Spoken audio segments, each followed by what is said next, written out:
बिस्मिल्लाहिर्रहमानिर्रहीम। अस्सलामुअलैकुम। मैं हूं एजाज अली और खुशामदीद कहता हूं आपको अपने चैनल सबक कहानी में।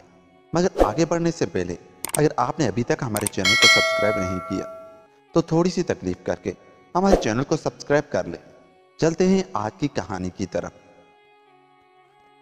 सदियों पुरानी बात है, पाकिस्तान के जंगलों में एक मर्तबा एक बड़ा अजीब वाक़या पेश आया। पहाड़ की सबसे ऊंची चोटी के पत्थर आहिस्ता आहिस्ता पिघलने लगे। वहीं पिघलते पिघलते और नीचे तक पिघल गए। आखिर में वहां एक लकीर सी बन गई। थोड़े अरसे बाद उस पर शीशे की तह चढ़ने लगी और आखिर में एक रोज सारा का सारा पहाड़ शीशे का बन गया। बरसों वो शीशे का पहाड़ खड़ा रहा। फिर एक रोज किसी ध्यो ने उस पहाड़ पर एक शानदार महल तामीर किया और उसमें बड़े मजे से रहने लगा। शीशे के पहाड़ के ऊपर देव ने जो किला नमा महल तामीर किया था वो सारा का सारा सोने और कीमती धात और पत्थरों का बना हुआ था। सोने के महल के सामने सेब का एक दरख्त था। उस दरख्त पर सोने के सेब लगा करते थे। सोने को उस महल में एक शहजादी कैद थी जो उसे किसी मुल्क से उठाकर ले आया था। वो उससे शादी करना चाहता था मगर शहजादी के इनकार पर देव ने उसे महल में कैद कर दिया। शहजादी अपने चांदी के कमरे में सारा दिन अकेली पड़ी रहती। शहजादी बड़ी हसीनो जमील थी, लेकिन इतने बड़े महल में अकेले रहते रहते वो तंग आ गई थी। उसका महल चूंकि पहाड़ की सबसे बुलंद चोटी पर वाक़ था, इसलिए वो अपने कमरे की खिड़की में खड़े होकर बाहर की सारी दुनिया देखती। उसका दिल चाहता कि वो खिड़की से उड़कर बाहर चली जाए, लेकिन वो शहजादी थी, कोई परिंदा तो नहीं। शादी से इनकार करने पर जो उसे यहाँ कैद करके खुद ही कहीं और चला गया था। जाते वक्त कह गया था कि 7 बरस तक शहजादी उस महल में कैद रहेगी। अगर इस मुद्दत में कोई नौजवान पहाड़ पर चढ़ने में कामयाब हो गया और सेब के दरख्त से एक फल तोड़कर शहजादी को खिला देगा तो शहजादी आज़ाद हो जाएगी और वो शख्स शहजादी से शादी करके इस महल में रह सकेगा। शादी के बाद वो शहजादी दोनों किले और उसकी सारी दौलत के मालिक होंगे। लेकिन अगर 7 साल तक वहाँ कोई भी नौजवान नहीं पहुँच सका तो शहजादी पिघल कर सोने का ढेर बन जाएगी। अब आप ही सोचें, भला कौन शख्स ऐसा होगा जो इस शीशे के पहाड़ पर जाकर शहजादी को हासिल करने और इतनी दौलत पाने की आरज़ू न करे। यह के बाद दीगर बेशुमार नौजवानों ने शीशे के पहाड़ पर चढ़ने की कोशिश की, लेकिन शीशे के पहाड़ पर चढ़ना इतना आसान नहीं था।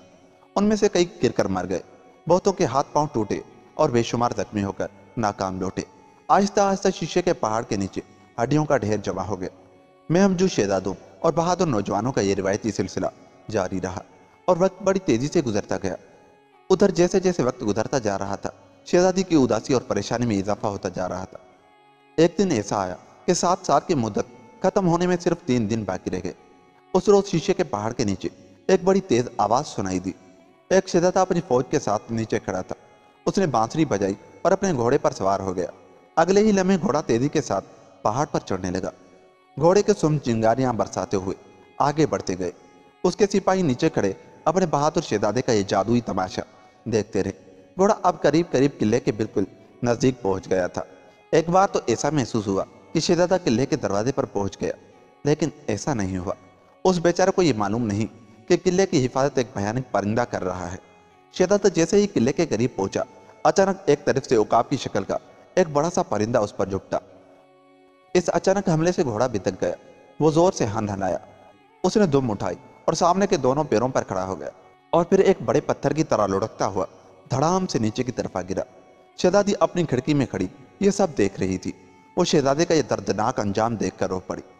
अब 2 रोज बाकी रह गए थे। उसे यकीन हो गया कि 2 दिनों में अब कुछ न होगा और वो यूं ही तड़प तड़प कर मर जाएगी, लेकिन ऐसा नहीं था। होने वाली बात जब खुदा का हुक्म हो तो एक पल में वकूफ पजीर हो जाती है। उस जंगल में एक लकड़हारा था।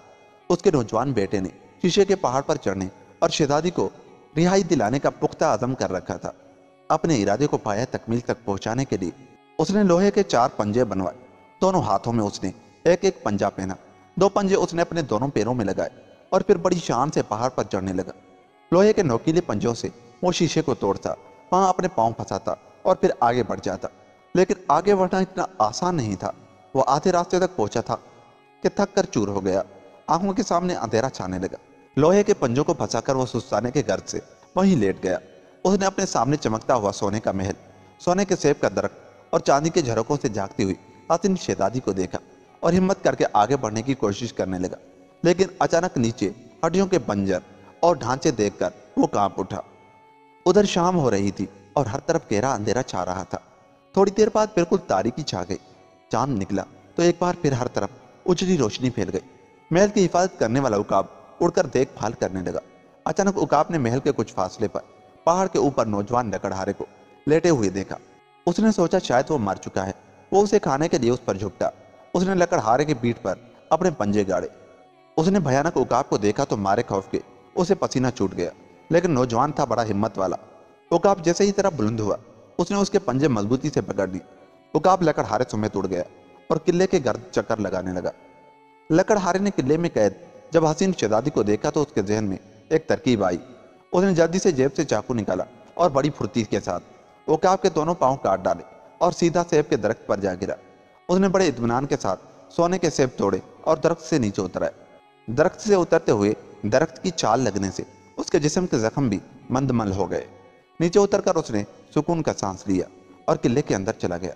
इतने में आग के शोले छोड़ता और फुंकारता हुआ एक अजदहा उसकी तरफ बढ़ा। लेकिन लकड़हारा बिल्कुल नहीं डरा। झट सोने का एक सेब उसके मुंह में डाल दिया। सेब खाते ही अजदहा चुपचाप वापस चला गया। कुछ दूर जाने पर लकड़हारे ने एक खूबसूरत बाग देखा जिसमें मुख्तलिफ किस्म के परिंदे चहचहा रहे थे। आगे एक चांदी का महल था जिसके एक कमरे में शहजादी बैठी थी। वहां पहुंचते ही लकड़हारे ने आवाज दी, शहजादी मैं आ गया हूँ। ये सुनते ही शहजादी खुशी से नाच उठी। दोनों एक दूसरे को मिलकर बहुत खुश हुए। शहजादी ने उसे बताया कि यहाँ एक उकाब है जो हम दोनों को अपने ऊपर बिठाकर पहाड़ के नीचे पहुंचा सकता है। लेकिन उसे तो मैंने मार डाला। लकड़हारे ने कहा, अगर मैं उसके पाँव न काटता तो वो मुझे अपने खौफनाक पंजों से खत्म कर देता। ये सुनकर शहजादी बहुत घबराई। इतने में एक मैना उड़ती हुई उसके पास आई और बोली, शहजादी घबराने की कोई जरूरत नहीं है। उकाब के मरते ही सब तिलस्म टूट चुका है और हर चीज अपनी असली हालत में आ चुकी है। यह सुनकर शहजादी बहुत खुश हुई। लकड़हारा और शहजादी जब महल से बाहर आए तो उन्होंने देखा कि वाकई शीशे का पहाड़ भी पिघल चुका है। वहां पत्थर और पेड़ पौधे निकल आए हैं। सोने का किला और सोने का फल देने वाला दरख्त अपनी अपनी जगह से ही सलामत थे। उसी दरख्त के नीचे भयानक उकाब की लाश पड़ी थी। लकड़हारे ने मरे हुए उकाब की तरफ देखा और उसकी लाश उठाकर नीचे फेंक दी। फिर उसने शहजादी का हाथ थामा और खुशी का गीत गाने लगा। इसी तरह हंसते हंसाते नाचते गाते वो महल में दाखिल हो गए। शहजादी ने लकड़हारे से उसी रोज शादी कर ली। गरीब लेकिन बहादुर लकड़हारा शहजादी का शोहर बनने के साथ साथ उस महल और उसकी दौलत का मालिक भी बन गया। वहां करीब रहने वाले सब लोगों ने महल के आसपास रहने का फैसला किया और लकड़हारे को शहजादे का खिताब देकर उसे अपना बादशाह तस्लीम कर ली। और यूं ये कहानी खत्म हुई। दोस्तों, अगर आपको हमारी ये कहानी अच्छी लगी तो हमारे चैनल को सब्सक्राइब करें और हमारी वीडियोस को लाइक और शेयर जरूर करें। मिलते हैं किसी ऐसी ही कहानी के साथ। तब तक के लिए अल्लाह निगहबान।